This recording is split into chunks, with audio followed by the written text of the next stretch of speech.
have been doing with the diplomatic community. So, to be able to put that whole picture together so that we can come confidently say we are ready for the next election is none other than the Deputy President, and then immediately after the presentation of the Deputy President, we will then have a session that is going to be interaction with now feedback from all of us. So when the Deputy President finishes, he will then invite all of us to participate in this session, analyzing and how we move forward together. With those many remarks, let me take this opportunity to invite the Deputy President to make those remarks.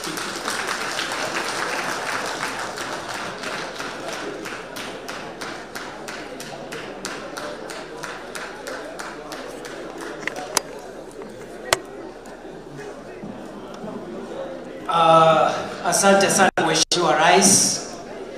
Naomba tuketi tafadhali na tusikize, kwa sababu vile Rais ametuelekeza muda ni mchache, na tunataka sasa tujumuishe mambo ambayo tumeelezwa tangu asubuhi na wenzangu in summary form. Waziri wa Fedha John Bandi alituongelesha na akatupatia kwa mapana na marefu mambo ama hatua ambazo tumepiga katika kutekeleza agenda yetu tukiwa pamoja, wana UDA na ODM. Vile vile ndugu yangu gavana, mwenyekiti wa baraza la magavana, Governor Hamed, ametueleza jinsi tumepiga hatua mambo ya ugatuzi kwa ushirikiano wa serikali ya kitaifa na serikali zetu za county. Ndugu yangu mkubwa kakangu Musalia vile vile ametueleza zile hatua tumepiga katika mambo ya kuinua ardhi ya Kenya katika jumuiya za madola, tukiongozwa na Rais ambaye ni mwanadiplomasia mkuu wa taifa letu la Kenya.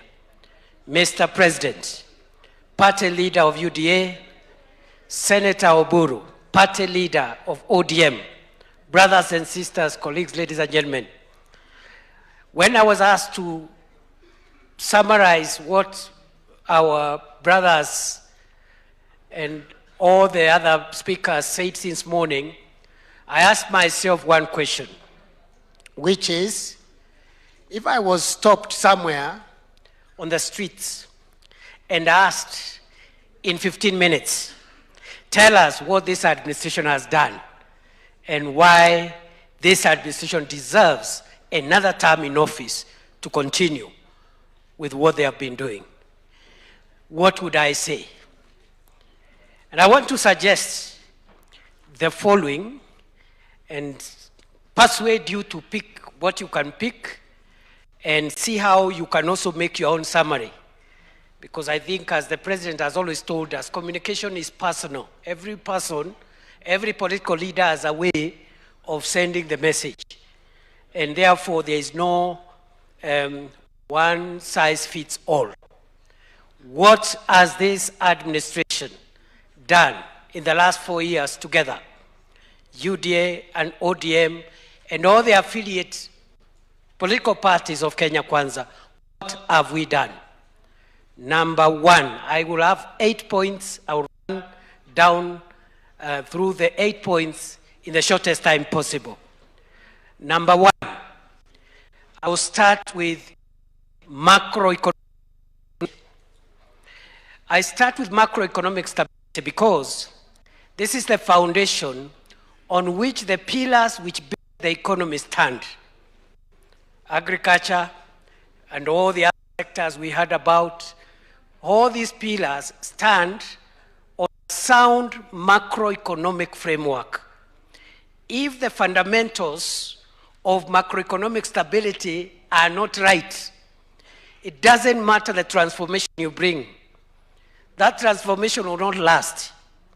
And therefore, from my good brother John, the expert, the CS for the National Treasury, my age mate, we have heard that over the last 4 years under the leadership of President William Ruto, we have been able to stabilize our economy to a place where now we can do the building blocks of pushing our economy and our economic growth forward. What are the indicators of macroeconomic stability?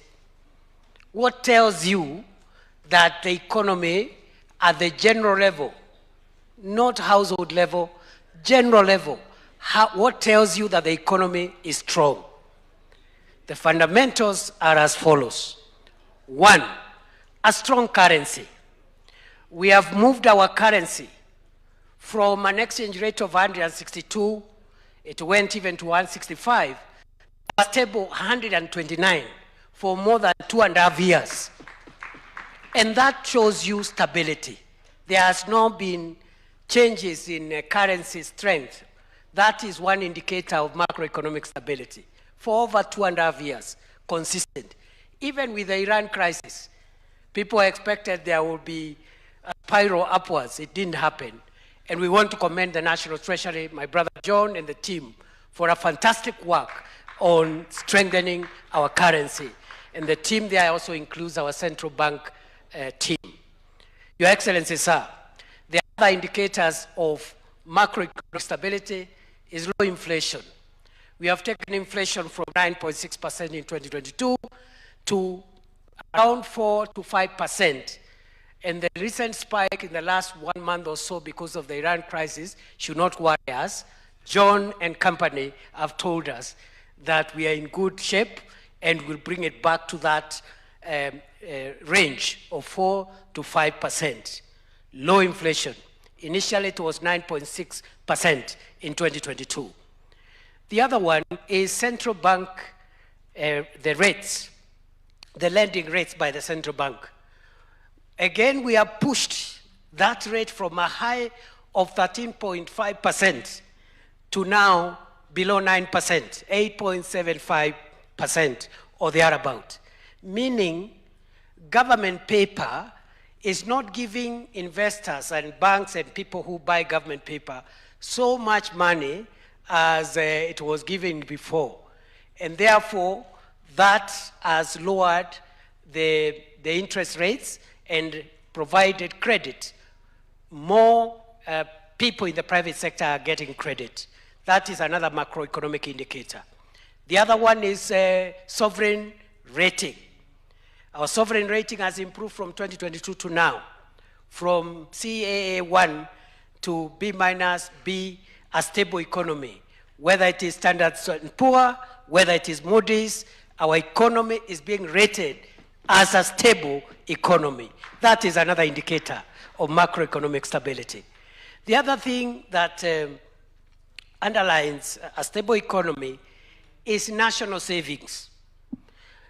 The money that we borrow from the World Bank and IMF and other friendly countries bilaterally, that money is actually the savings in form of pension funds and mutual funds saved by the people of different countries. They lend it to the World Bank, they lend it to IMF and World Bank lend it to us. And if you have enough national savings in form of pension and other funds, you reduce your dependency on borrowing. And that is what has happened.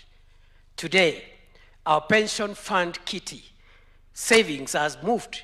You've heard from 312, 320. I'm told those figures could be lower.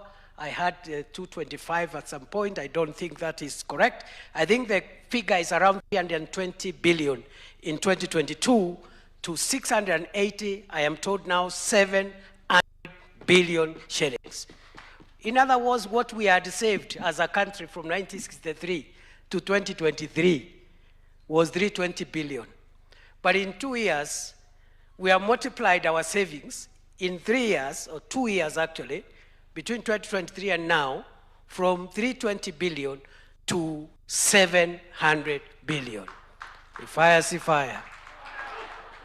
Mr. President, colleagues, these are the general indicators, our rating, sovereign rating, our exchange rate, the strength of our currency, inflation. These are macroeconomic indicators of a stable economy, which is able now to develop other sectors.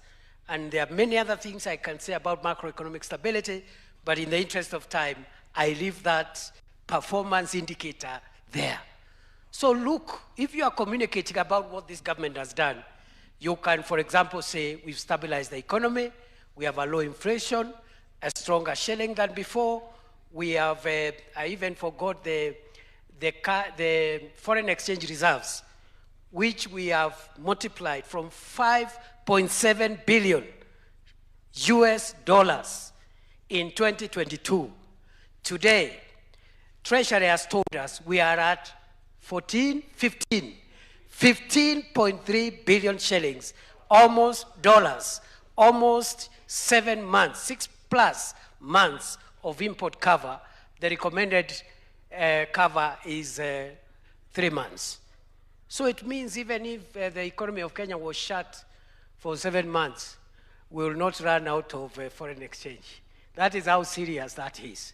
So these are the indicators of a strong macroeconomic environment.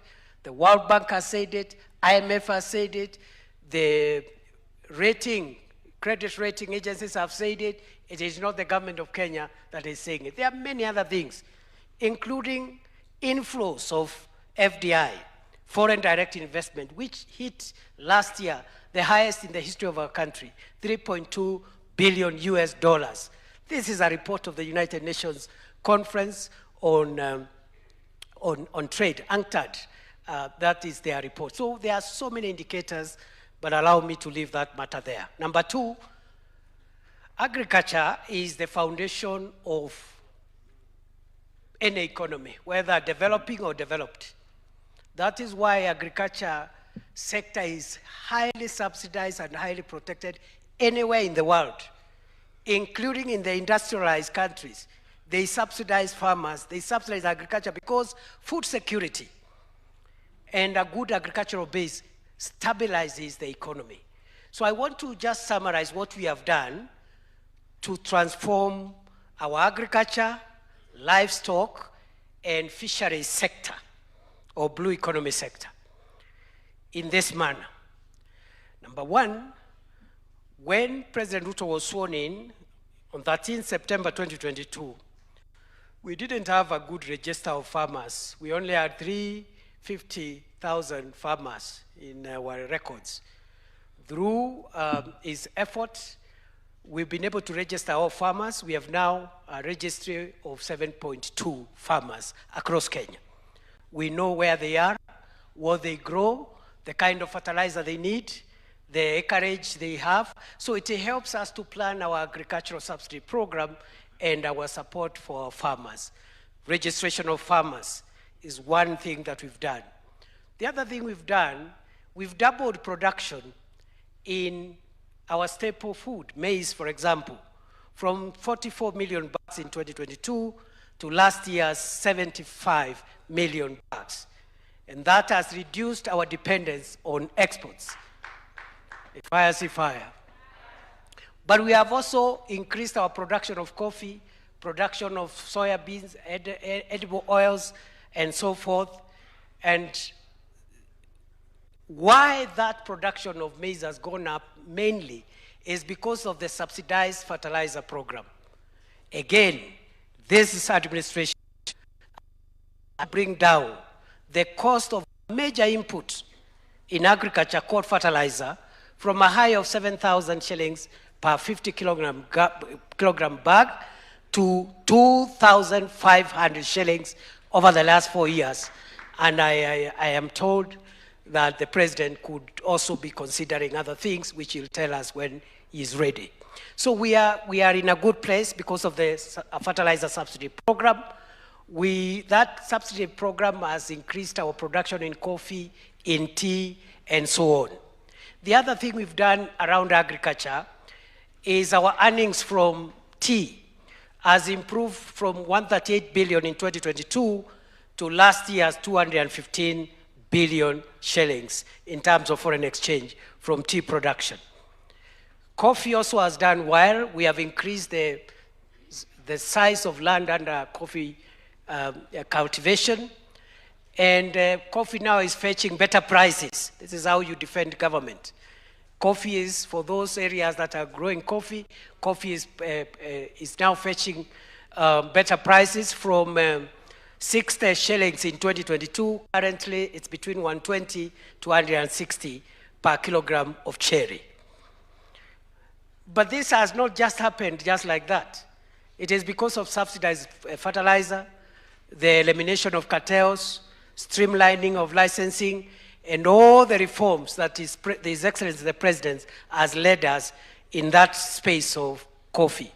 Sugarcane is another area. We have made tremendous reforms in the sugar sector. We have new laws which bring in new governance in that sector. We have brought a very innovative and business-friendly production model, and we have now slowly, we are returning the factories back into production, starting with the first 4 that we with, and the others are on course of resumption of production. Now workers are being paid when they deliver their cane, 7 to 10 days upon delivery. Farmers are being paid 7 to 10 days upon delivery of their cane. Workers are paid at the end of the month, and the factories are back into production. Production of sugar has increased tremendously from 472,000 metric tons in 2022 to 815,000 metric tons in 2025. Fire. And this is how you defend government in that sector around agriculture, crop production, and so forth.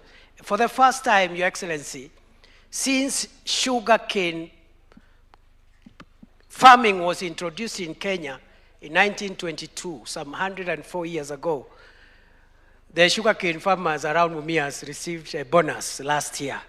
And we hope that you can hem in and work with the people in that space to make sure that that bonus becomes consistent and becomes an annual thing as a matter of course. That is what we are doing around agriculture. Livestock, our milk production has increased from 4.6 billion liters in 2022 to 5.3 billion liters last year. Our export of milk products to East Africa and the rest of Africa has increased by 92%. And as the President announced, Africa now is the leading exporter of processed milk in Africa. Kenya is now the leading exporter of processed milk in Africa. We have transformed that dairy sector, but also in terms of the dairy sector. I see CS Mutai looking at me. I hope I am not underreporting. We have also, through the introduction of subsidized sexed semen, the President has spoken about sexed semen. That is the semen used for artificial insemination to make sure that our breeders get the right kind of breeds that give quality milk or that give quality dairy products. Again, this space of sex semen, we've reduced the price from 8,000 shillings per dose to just 1,400 shillings per dose. But we have also vaccinated 8.9 million out of our 22 million heads of cattle in Kenya. And we're in the process of making sure that we attain herd immunity so that our livestock products can be competitive in overseas markets, so that we get free from diseases that come when livestock is not vaccinated. We've done many other things. Let me rush to the blue economy. We are doing fish landing sites in the 5 counties at the coast, in the 5 counties around Lake Victoria. We started with around 7 fish landing sites. Now another 9. Ground has been broken for another 9 fish landing sites to support our fish farmers around Lake Victoria and around the Indian Ocean. We are providing boats for our fisher folk. And these are small boats, but also we're in the process of acquiring speedboats for deep sea fishing to support the blue economy. We've just completed the Shimoni Fish Port 2.6 billion facility, and the other facilities for the blue economy, including the Center of Excellence that we are putting at Kabondo. Is it Kabondo? Kabonyo. At Kabonyo, which is a 1.3 billion project. It will support training and creating excellence for fish farmers. So blue economy, that's what we have done. Number 3, I'm running quickly now because of time, is the area of health. I don't need to repeat. We've done a lot of heavy lifting in health. Your Excellency, allow me to salute the members of the National Assembly, the members of the Senate, for standing with you and with us, and with this administration, in passing the legislation that we required in some of the areas that required heavy lifting for us to deliver. Health is one of them. In the health sector, we started by partnering with county governments to employ CHPs, 107,000 of them, kitting them. And recently, when they visited you, Your Excellency, you said we are going to re-kit them again to replenish their kits, and also you are going also to put them under SHA so that they are insured as they offer health services to our communities.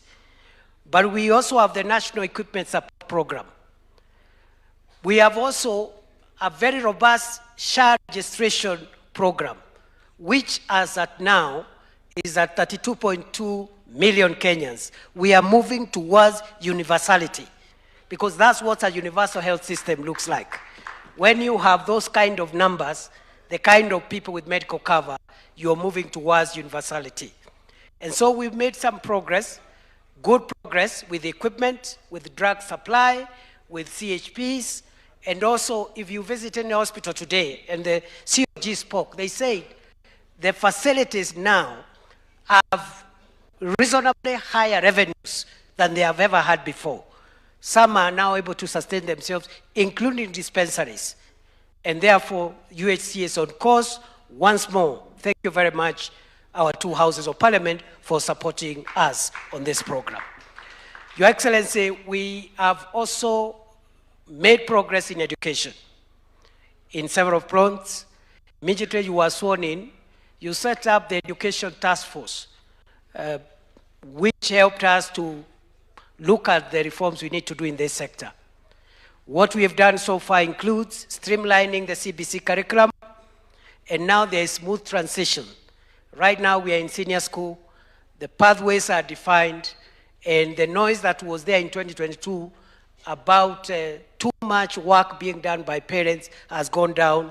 The uncertainty of that curriculum is now behind us. Number 2, we have employed teachers, 100,000, reduced the teacher-student ratio from 1 to 45 to 1 to 29. But we have also something we have not captured in our statistics, Your Excellency, which is very impressive. Kenya is one of the few developing countries that have achieved a 1-to-1 pupil textbook ratio. It is not very common. So we need to capture that in our statistics, even as we go forward. We have employed also tutors for TVETs, 3,300 of them. We have built 23,000 classrooms. We have built reforms in the TVET sector, seeing enrollment rise from 297,000 in 2022 to currently over 718,000 students. We have introduced other reforms, including the recognition of prior learning that allows Juakali people to come in for shorter periods and get certified for what they already know so that they don't waste time in a TTI for 4 years when they already have the knowledge. But we have also introduced the dual training policy, which enables students in TTIs to get practical experience. We have also reviewed our funding model, and that is work in progress, but right now we have a better funding model, we have a better budget for education. We found it at just below 500 billion.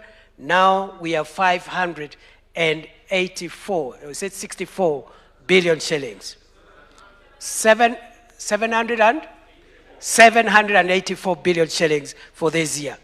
University funding has risen from 45 billion shillings in 2022 to 82 billion shillings last year.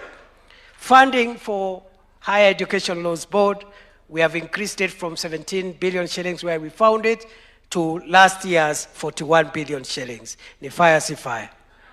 Tuendelee tusiendelee. So in the education sector, we've done a lot of things, and I think that is work in progress. Number 5, public infrastructure. What have we achieved in the public infrastructure space? I'll run down through this very quickly. Number 1, roads are restored. Through a very innovative financing and resource mobilization program, the President was able to help us to unlock funding for stalled roads, and we have paid all contractors who had claims up to the end of last year. A total of 177 billion shillings have been paid to unlock the completion of over 6,000 kilometers of tarmac road, which are stalled way back in 2019. But we continue in this sector and say that we have the major highways. I don't want to repeat them. The Ronnie Mau Summit is there.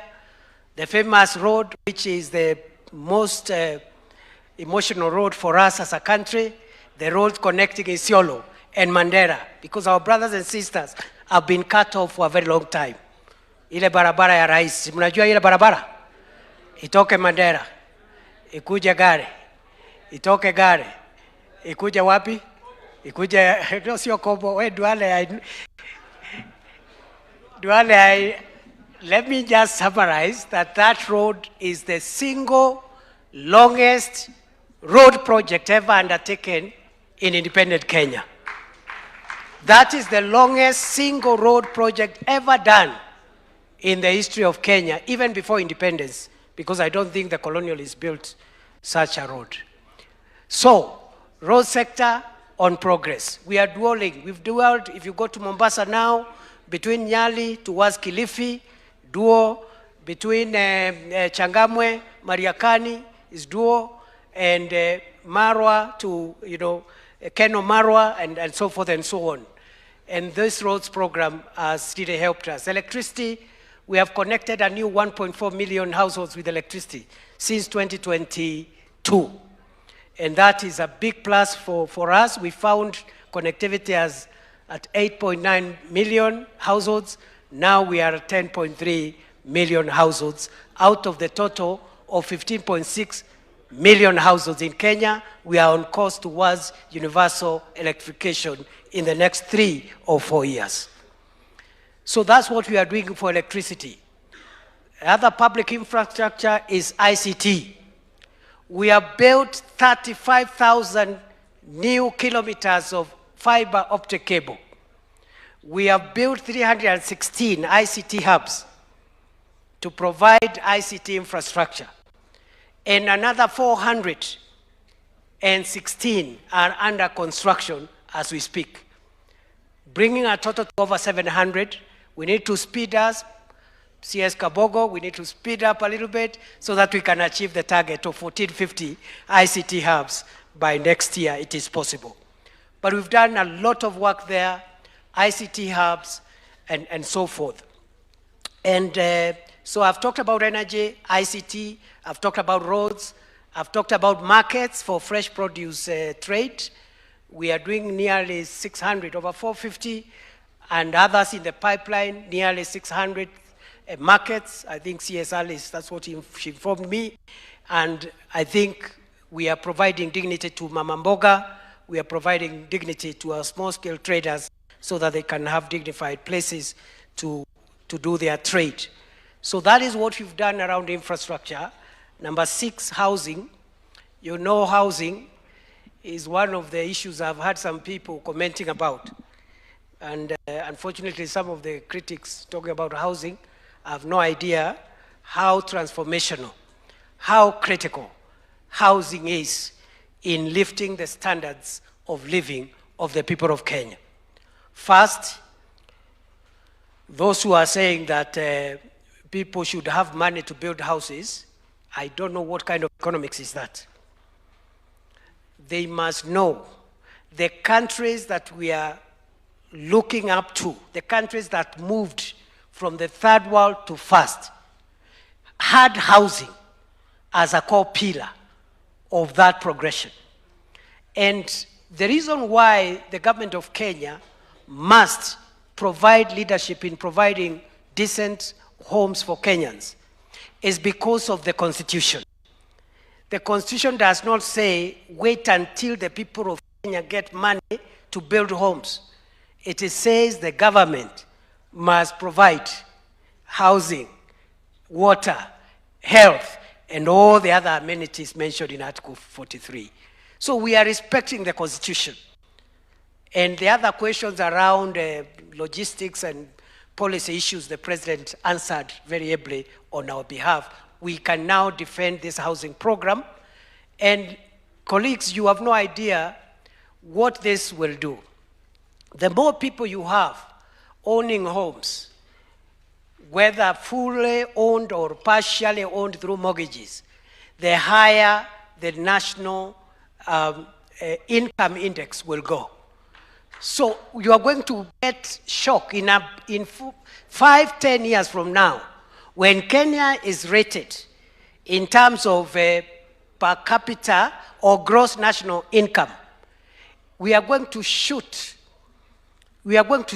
tremendously, very high in the ranking. If you look at the countries that are always high in the gross national income index, the countries where most citizens have homes or access to homes. That's what retains Singapore on top of that chart all the time. That is where Kenya is heading. And Your Excellency, 20 years, 15 years, 25 years, as you said, this country, many people will not recognize Kenya, and we will leap to where you want us to be, among the family of developed nations. Because you see, when they do gross national income, they look at the wealth of households, the wealth that you have in a home. They count your camels and donkeys and sheep and sofa sets, and they aggregate. And then for the whole country. That one asset only called a home, the cheapest house is 1 million shillings. Just the cheapest, the bedsitter in Kibra or somewhere is just 1 million plus. So that shows you the national wealth. By all these units that are ongoing, the national wealth is going to increase many times over. 2,077,000 units under construction in 44 counties, 240 active sites, 650,000 Kenyans employed, etc., etc. Number 7, I want to talk about security. We have made a lot of progress in security because when you came into office, Your Excellency, I was your Minister for Interior, and our police were not doing very well in terms of equipment. They were being overrun by bandit networks and terror groups all the time. But Your Excellency, you've supported our disciplined forces very strongly from day one through the equipment modernization program that has gone on seamlessly since 2023. And that is partly why we as a government have been able to subdue the terror attacks that were frequent, almost monthly, in the Boni Enclave around Lamu area. That is how we have pacified northeastern Kenya. That is how the banditry networks in the Kerio Valley have been silenced. I want to commend you, Your Excellency, for helping our security forces, our men and women in uniform, to defend our country, protect our territory, and also to be able to protect our property. So we have better equipment now. You have reviewed their salaries through your leadership. Now, every year, they are getting salary increment. We are building houses for them. Already 28,000 units are being constructed for prison officers. And our prison officers' population is around 30,000. So it's like every prison officer is going to have a decent home in the coming months, courtesy of President William Ruto. We are also building for the military, for the police, for teachers, and other civil servants. So again, security sector reforms, Your Excellency, you're continuing with that. Recently, through the Ministry of Interior, you were able to help us establish a Nairobi Metropolitan Police Unit and other formations that help us modernize this space. And I must commend my successor, Minister Kipchumba, because the little work that I had left in the Kerio Valley, I think he has completed it, and he did it faster than I would have done it myself. Because I think the mopping out of guns was one headache that I had before leaving that place. Number 8, Your Excellency, as I go towards winding up, is job creation, the creation of jobs. And before I do number 8, which is the last one on creation of jobs, I had forgotten, under public infrastructure, we cannot forget the stadia, the stadiums that we have built. We built Talanta from scratch, the first new stadium, international new stadium since 1987.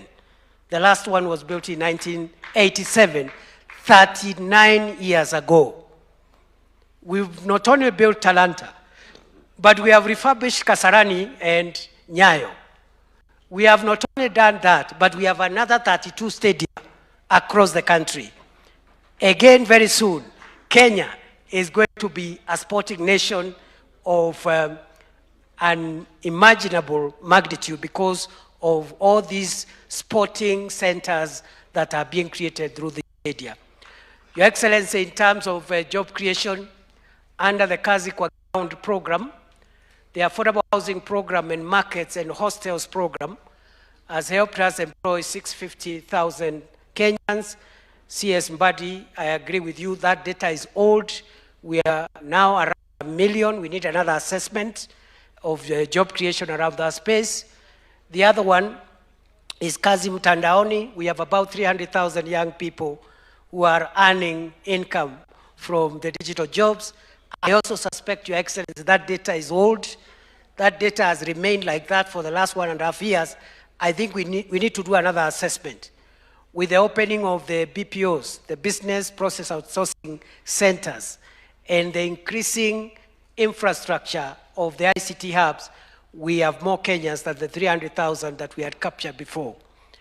That is Kazi Mtandaoni. Under Kazi Maju, 538,000 Kenyans who have been facilitated by this government to work abroad. How? Because you'll be asked, how have you done that? Through, number 1, deregistering exploitative agencies that were exploiting Kenyans, providing a transparent process through the National Employment Authority, removing cartels, I've already said that, but also giving a green channel for passport acquisition and subsidizing relocation grants through the Youth Enterprise Fund. These are some of the measures we've done, and of course, entering into bilateral labor agreements to protect our workers abroad.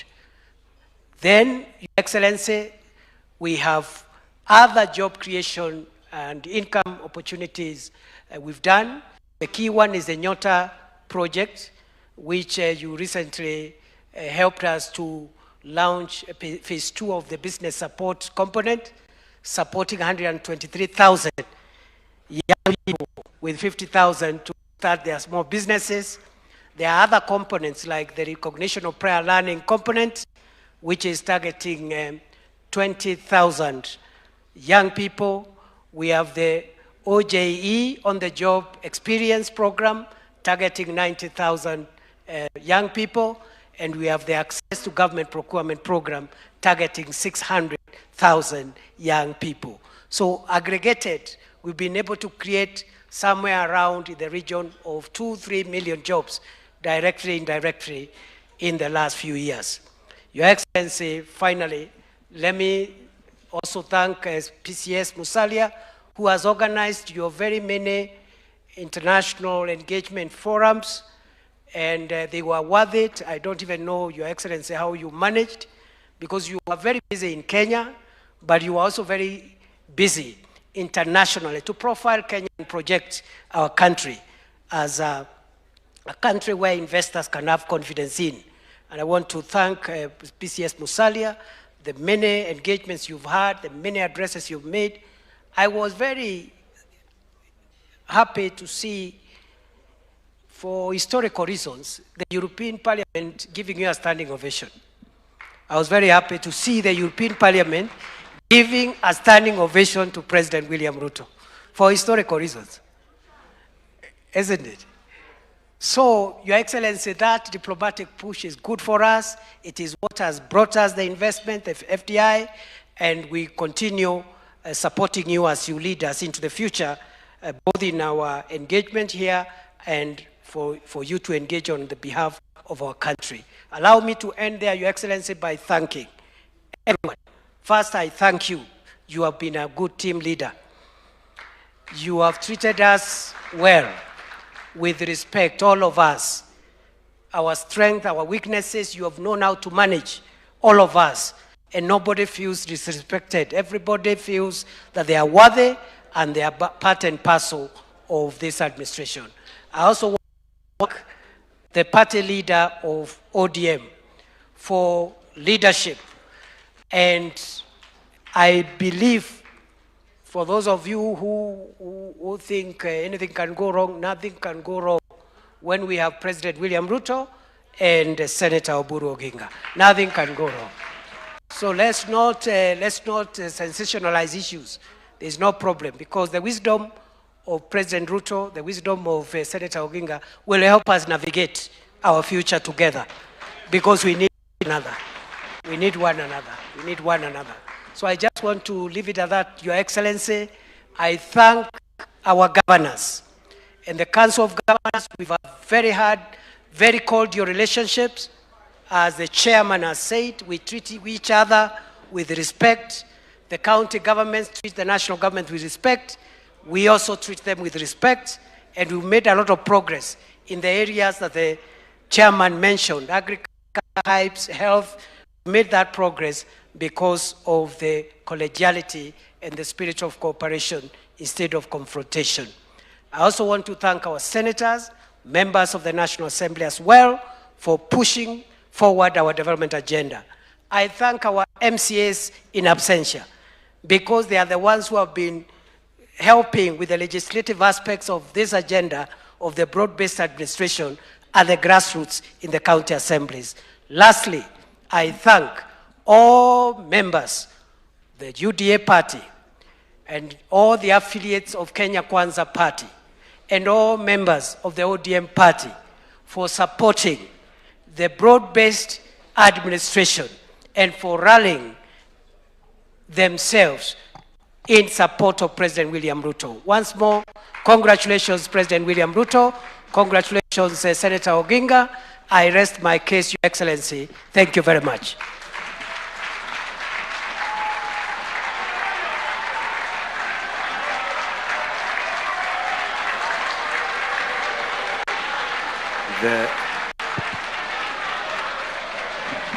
The clubs have come naturally. Professor Nifaya Sifaya. Nifaya Sifaya. Haya, makofi ya fireman tena, as we welcome David Wakoli to lead the next session. Welcome, sir.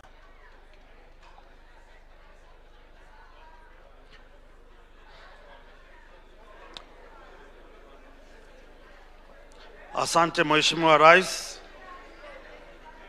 Naomba tutulie na tuwe makini. Mheshimiwa Rais, kiongozi wa serikali ya nchi ya Kenya na Amiri Jeshi Mkuu, Daktari Oburu Odinga, kiranja wa chama kikubwa Afrika Mashariki na Kenya, Naibu Rais Daktari Profesa Kindiki, Mheshimiwa Musalia Mudavadi, mawaziri walio hapa, magavana wakiongozwa na mwenyekiti wa magavana na itifaki zote zikizingatiwa. Leo ninashukuru Maulana kwa nafasi hii kuongoza kitengo na kujadili agenda ya kutunga sheria. Mheshimiwa Rais, majumba ya Senate na jumba la kitaifa nafanya kazi kuhakikisha kwamba wanatunga sheria, kanuni na miswada ambayo husaidia serikali yako kutekeleza ahadi zako kwa Wakenya. Mheshimiwa Rais, kusimama kwangu hapa ni dhihirisho kwamba muungano na serikali yako ya Kenya Kwanza na serikali ya msingi pana ama serikali jumuishi inaenzi vyama vya kisiasa. Mimi ni kiranja wa walio wengi katika jumba la Senate na natoka chama cha Ford Kenya. Hapa ndani, Mheshimiwa Spika na Mheshimiwa Rais, kuna wanachama wa chama cha Chapchap, wanachama wa UDM, wanachama wa MDG, wanachama wa chama cha Jubilee. Wakiwa ndani hapa vile vile wanachama wa ODM na wanachama wa chama chako tawala cha UDA.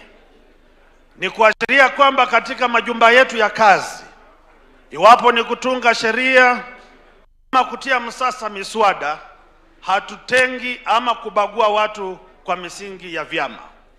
Ndiposa sasa nataka kuchukua nafasi hii kumkaribisha kiongozi wa wengi katika jumba la kitaifa, Mheshimiwa Kimani Ichung'wah, aje hapa na aendeleze hoja hii ya mustakabali wa wabunge katika jumba la kitaifa. Naomba mkaribishe kwa makofi.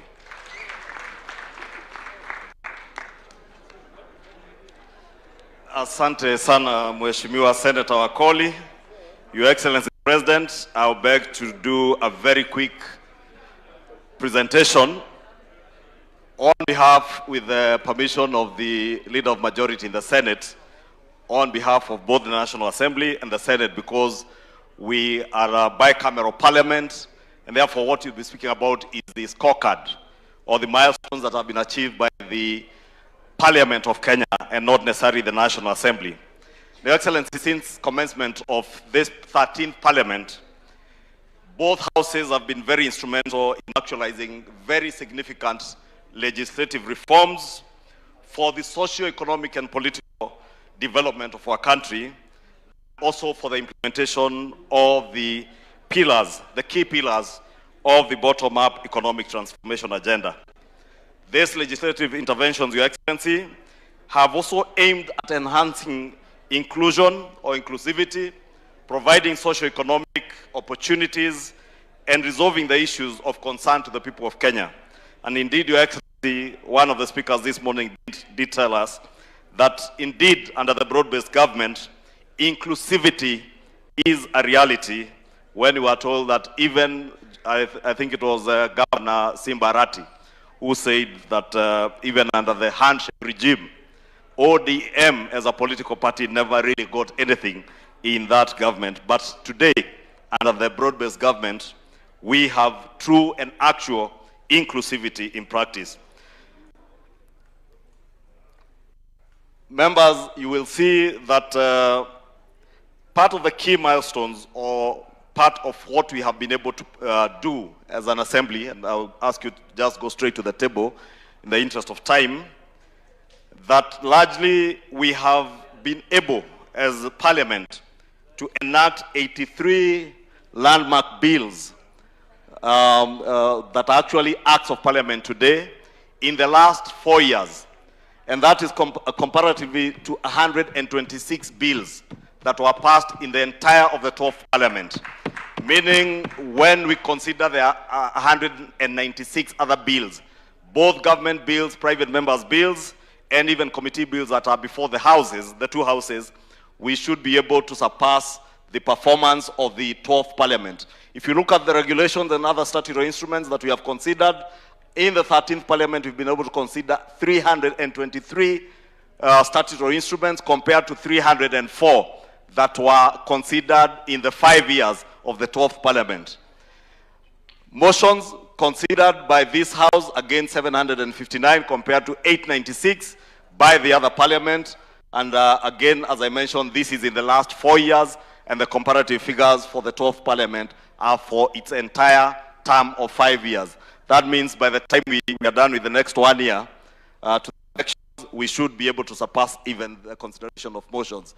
This is largely in the National Assembly, and for treaties and session papers, we have been able so far, compared to the 12th Parliament 57, we have been able these 4 years to consider 71 treaties and sessional papers. Papers that have been considered in the House again, 7,000 compared to 5,356 in the last Parliament.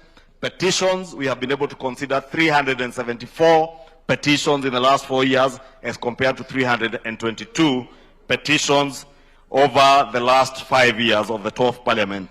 And lastly, on statements, we have so far considered 1,324 statements as compared to 707 statements that were processed in the 12th Parliament in the National Assembly. Those figures are for the National Assembly. I do not have the figures for the Senate.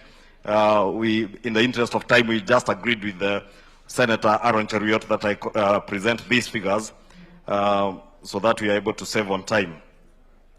Also, Your Excellency and members, this 13th Parliament, you remember all of you that we amended our standing orders both in the Senate and in the National Assembly to allow cabinet secretaries on Wednesdays, mornings and afternoons to appear before the Houses of Parliament to answer to questions and statements. And many of them have been very keen in attending those sessions and answering issues that are of concern to the people of Kenya. The other thing I want to touch on, Your Excellency, is just prior to the pre-broad-based government, that is 2022-2023, we had enacted a number of legislative pieces. Some of them were very significant and transformational for our country. And as much as these were done before the broad-based government, and Your Excellency, I think is you who mentioned that in the morning in your presentation, that like the Affordable Housing Act, when we consider the Affordable Housing Bill, even our brothers and sisters in the ODM party, many of them were very supportive of this because of the history that they were coming from with the support and the belief that our former Prime Minister had in the agenda for housing. And I remember, Your Excellency, the day we presented the NADCO report to His Excellency, the former Prime Minister, he was very keen to push through the agenda of housing and spoke at length on why we needed to work together to enact some of these pieces of legislation. Your Excellency, the other transformational pieces of legislation other than Affordable Housing Act are the 4 laws that we passed to make sure that SHA, or the Social Health Authority, 4 bills, that is the Social Health Insurance Act of 2023, the Primary Healthcare Act, the Digital Health Act, the Facility Improvement Financing Health Act. These were enacted way back in 2023. And as the chair of the Council of Governors indicated earlier this afternoon, many of these acts of Parliament under SHA have indeed been very transformational, especially in ensuring that we are able to take money to the grassroots, like the Facilities Improvement Fund is making sure that dispensaries right in our localities in the counties are getting money from SHA. Other transformative pieces of legislation, Your Excellency, and this is not exhaustive, we are just trying to summarize, is the Sugar Act of 2024 that has completely transformed the sugar sector in our country, allowed us to lease a number of factories and sugar companies, just like we, Honorable John Mbadi mentioned and DP has mentioned it in passing, that the sugar sector or the sugar industry has tremendously transformed over the last 3 or 4 years. The tax, the other bills, Your Excellency, you remember, and you said it very well this morning, that many of these leaders in this room, and especially members of Parliament, both in the Senate, and more so those in the National Assembly, Your Excellency, have had to go through a very rough patch. And part of that rough patch, as members will remember, is in 2024, when we passed the Finance Bill of 2024. That Finance Bill, Your Excellency, as we have always contended, was not as harmful as Kenyans were misled to believe. And indeed, 6 months or a short 5 months after the June 2025 protests, we reenacted the same Finance Bill of 2024, breaking it down into these 4 laws: the Business Laws Amendment Act of 2024, the Tax Procedures Amendment Act of 2024, the Kenya Revenue Amendment Act of 2024, and the Tax Laws Amendment Act of 2024, that carried 97% of all the proposals that were in the Finance Bill, as passed on June 25th, 2024. Your Excellency, that speaks volumes on the need, as we mentioned this morning, on why we need to counter the negativity and the lies and propaganda that are propagated by our colleagues on the other side. Your Excellency, moving on, we have had other key legislative pieces that we have done under the broad-based government, pieces of legislation that in a different environment would have been almost impossible, if not a very Herculean task to be able to do without the bipartisan approach that we have benefited from under the broad-based government. Key among these pieces of legislation, Your Excellency, is the Sovereign Wealth Fund Act of 2026, which you just assented into law last month. And this act is providing long-term fiscal sustainability and intergenerational wealth sharing by creating a sovereign wealth fund, which has a future generations fund component. It has an economic stabilization fund component. And also, Your Excellency, this same fund has the strategic infrastructure investment fund component. The National or the NIF Fund Act or Bill, which is now an Act of Parliament, Your Excellency, is noteworthy that this bill, when passed, created for us the National Infrastructure Fund, which I'm sure CS John Buddy is now about to recruit the CEO. They have already recruited the board, and they're in the process of recruiting the CEO and the secretariat of this fund. And this NIF is helping us in a very big way in the expansion of our commercially viable infrastructure. Key in point, and this morning CS Davis Churchill was telling me that already construction of our new airport, JKIA, has commenced, courtesy of the National Infrastructure Fund. And that, Your Excellency, tells you that, as you said this morning, Parliament, the 13th Parliament, has been very instrumental in helping this administration to actualize what we promised the people of Kenya when we campaigned, albeit in different camps, but speaking almost to the same issues. Because when you read the Kenya Kwanza Manifesto, you read the ODM Manifesto, what was then the Azimio Manifesto, there were very many things that were common between us. And that is why, Your Excellency, it became very easy for us to work together. Your Excellency, we have also had other pieces of legislation, like the Privatization Act and reforms around securitization, Your Excellency, that have helped us also to actualize, for instance, the construction of what we have all witnessed as we drove from Nairobi, and those who drove from Western Kenya coming this way, from Nakuru coming to Naivasha, the construction of the Rironi, Naivasha, Mau Summit Highway, which could not have been possible without the legislative interventions that around the Privatization Act and the public-private partnerships framework and the innovative securitization of road levies, now possible with the RMLF Amendments Act, which was enacted again in the National Assembly in this 13th Parliament. Your Excellency, again, as was noted, the securitization of the RMLF under the broad-based government was able to help your administration raise close to 185 billion shillings.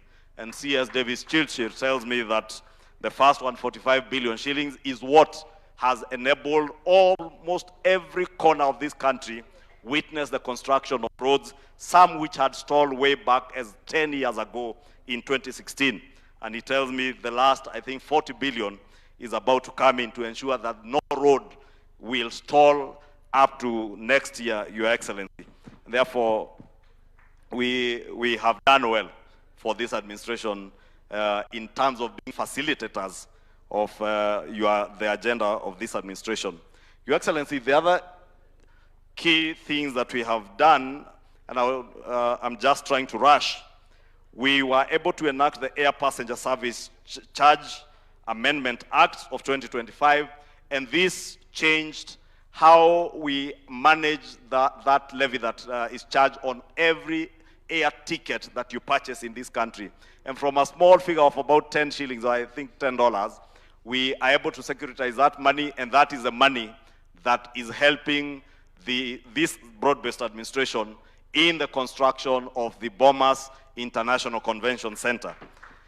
Speaking on securitization, again, Your Excellency, courtesy of securitization of even the sports fund, we have been able in a big way, and somebody spoke this morning about how emotive the governor for Wajir and the chair of the Council of Governors was on Madaraka Day this year, to witness not just the construction of roads, road infrastructure in that county, but for the first time to have a modern stadium in Wajir County and be able to host a national celebration, something the people of North Kenya had never imagined would happen.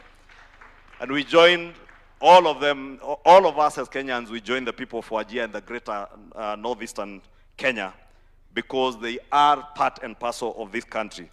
Your Excellency, we have had other landmark legislative pieces, the Government-Owned Enterprises Act that has reformed the governance structure of many of our parastatals, and I know there is still a lot of debate around that subject, and we will be engaging on it. I've mentioned the Privatization Act, the Virtual Assets Service Providers Act of 2025. We are the first African country to enact a comprehensive regulatory framework, specifically regulating the emerging virtual assets ecosystem, safeguarding the integrity of Kenya's financial system, and promoting innovation. I'm told my time is up, so I will not bother you with many of these other pieces of legislation because you know them. And I just want to finish with one thing, Your Excellency. That we are here today looking at the milestones that we have been able to achieve, both from the executive and those of us from the legislature, and even from our county governments, for the governors and deputy governors who are here. Your Excellency, it is my view that we have been able to achieve so much that we wouldn't have been able to achieve were we not working together under the broad-based government. And therefore, Your Excellency, the question that is lingering in many of our heads, and I know I will speak for many of us when I stand here and pose a question, how do we move on from here moving forward? We have a year to go into the elections. We have been working in an engagement under the broad-based government where we got ODM to come and work with us. Your Excellency, I know many of us are asking ourselves, going forward over the next 1 year, even as we move into the next elections, how do we crystallize what we have been able to do in terms of our engagement, our brotherhood, and the strong relations that we have built to be able to get into the next elections and ensure that we safeguard this great work that we have been able to do under this administration, both from the legislature and from the executive. And Your Excellency, I think you summed it very well this morning when we said it is imperative that we win the coming elections. And therefore, my contention, Your Excellency, that we cannot win if we are not working together and actualize this, or rather mature this relationship from the broad-based arrangement or broad-based government into an actual working coalition where we come together, work together as one team, because this team, Your Excellency, is clear it can deliver for the people of Kenya. You have spoken to us to begin a conversation on Vision 2060, or new national vision.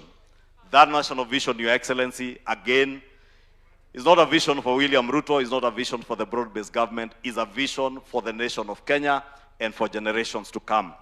As we begin that conversation, Your Excellency, I want to believe that we can tap onto the expertise of our brothers and sisters in ODM and the energy that we exhibited when we pushed the hustler narrative in 2022 to win the next elections and be able to push forward a new vision for our country, which we can build together as one team.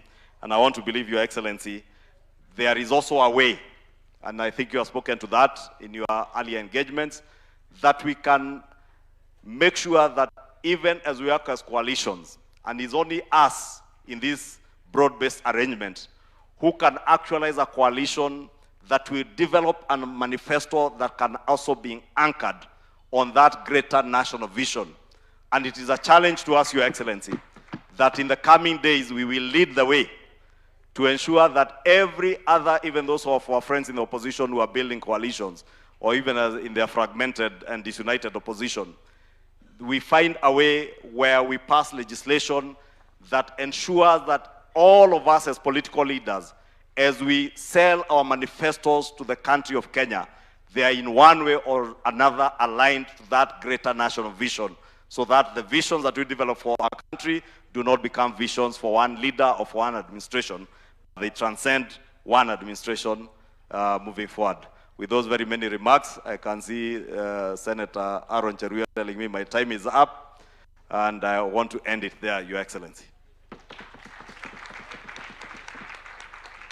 Your Excellency, allow me now to double also as the MC to invite my colleague and my immediate deputy leader of majority in the broad-based government and leader of minority, Honorable Junet Mohammed, who will take us through the plenary session for us to be able to engage further. Thank you. Karibu. Thank you. Thank you very much. Your Excellency, the President of the Republic of Kenya, Your Excellency, the Deputy President, my party leader, Your Excellency, in the interest of time and with your permission, first I want to thank, we have only two issues now remaining, the plenary and the resolution of the PG. So Your Excellency, with your permission, first I want to thank the members of Parliament, my colleagues, for taking their time today so that they can listen at this time when we are very busy with politics and the House is also sitting tomorrow. They were to prepare. So Your Excellency, they have taken their time and we have listened. And we have heard what the executive have done and what Parliament has achieved in the last 3 years. So now we want to go to plenary so that we can hear the views of the members.